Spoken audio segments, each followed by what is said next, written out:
तो चलिए आज रामायण के एक बहुत ही खास अध्याय को समझते हैं, हनुमान जी की लंका यात्रा। जरा सोचिए, सामने सैकड़ों योजन चौड़ा विशाल समुद्र है जिसे पार करना है। एक ऐसी चुनौती जो किसी के लिए भी नामुमकिन लगे। पर यह कहानी किसी साधारण की है ही नहीं, ये है अतुलनीय भक्त हनुमान की, जिनके लिए अपने स्वामी का काम ही सबसे ऊपर था।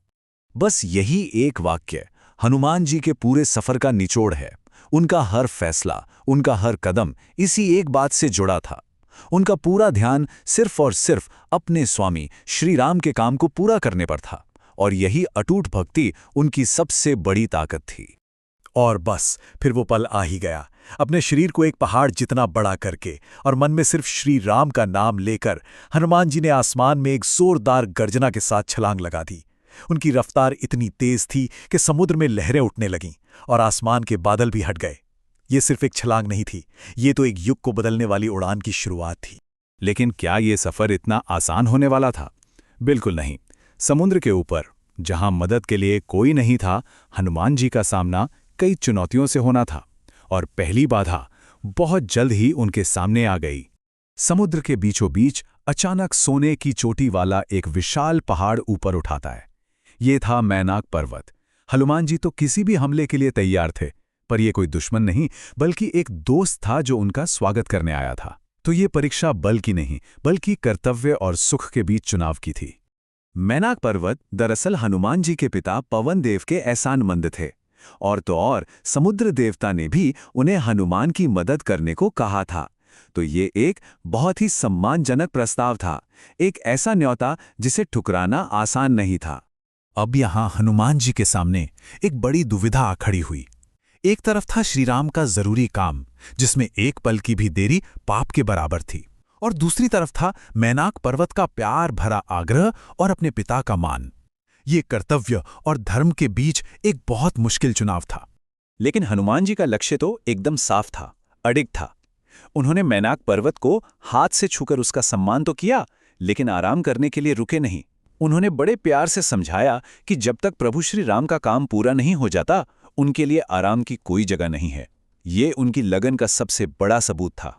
हनुमान जी तो आगे बढ़ गए, पर मुश्किलें अभी खत्म कहाँ हुई थीं। आसमान में एक और परछाई दिखाई दी, जो इस बार दोस्ती का हाथ बढ़ाने नहीं आई थी। ये थी राक्षसी सुरसा, जिसे भेजा था खुद देवताओं ने। लेकिन ये सिर्फ ताकत का टेस्ट नहीं था, ये तो हनुमान जी की बुद्धि और उनके विवेक का इम्तिहान था। यहां सिर्फ बल से काम नहीं चलने वाला था। सुरसा ने कहा कि उससे तो ब्रह्मा जी से वरदान मिला है कि कोई उसे लांघ कर जा ही नहीं सकता। उसने अपना बहुत बड़ा मुंह खोला और हनुमान जी को चुनौती दी कि हिम्मत है तो पार करके दिखाओ। अब ये एक ऐसी चुनौती थी जिससे बचना नामुमकिन लग रहा था। और यहां हनुमान जी ने जो किया वो कमाल का था। जैसे जैसे सुरसा अपना मुंह बड़ा करती गई, हनुमान जी भी अपना आकार बढ़ाते गए।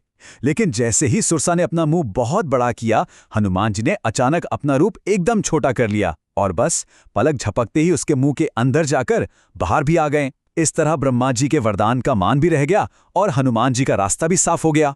हनुमान की इस चतुराई को देखकर सुरसा भी प्रसन्न हो गईं और उन्होंने अपना असली देवी रूप दिखाया।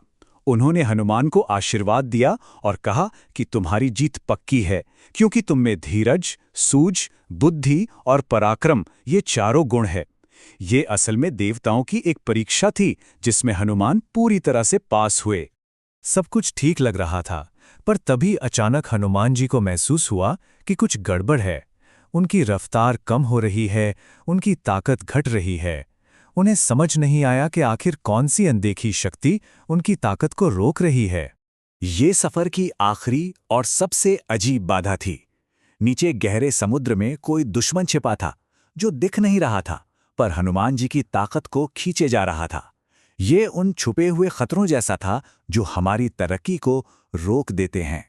ये थी राक्षसी सिंहिका, और इसके पास एक बड़ी अजीब और खतरनाक शक्ति थी।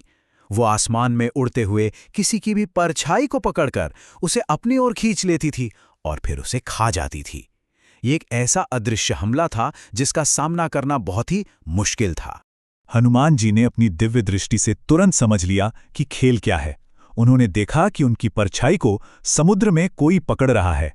बस इस राज को जानते ही उन्होंने अपने विशाल रूप से शिंगिका को मुंह में आने पर मजबूर किया और फिर अपने तेज नाखूनों से वार करके उसका अंत कर दिया। और इस तरह लंका जाने के रास्ते की आखिरी रुकावट भी दूर हो गई। तो इन 3 बड़ी परीक्षाओं को पार करने के बाद हनुमान जी आखिरकार अपनी मंजिल के पास पहुंच गए। समुद्र पार हो चुका था, सफर का पहला पड़ाव खत्म हुआ, लेकिन असली मिशन तो अब शुरू होने वाला था। शाम ढल रही थी और हनुमान जी ने राक्षस रावण के सोने की नगरी लंका में कदम रखा। मीलों लंबे समुद्र का वो थका देने वाला सफर अब जाकर खत्म हुआ था। समुद्र लांघना एक बहुत बड़ा काम था, पर यह तो सिर्फ शुरुआत थी। हनुमान जी लंका पहुंच तो गए थे, जहां हर कदम पर खतरा था। अब अपनी ताकत दिखाने का नहीं, बल्कि एक छोटे से वानर का रूप लेकर छिपकर माता सीता को ढूंढने का काम था। तो क्या बल की परीक्षा से भी ज्यादा मुश्किल बुद्धि और धैर्य की परीक्षा अब शुरू होगी?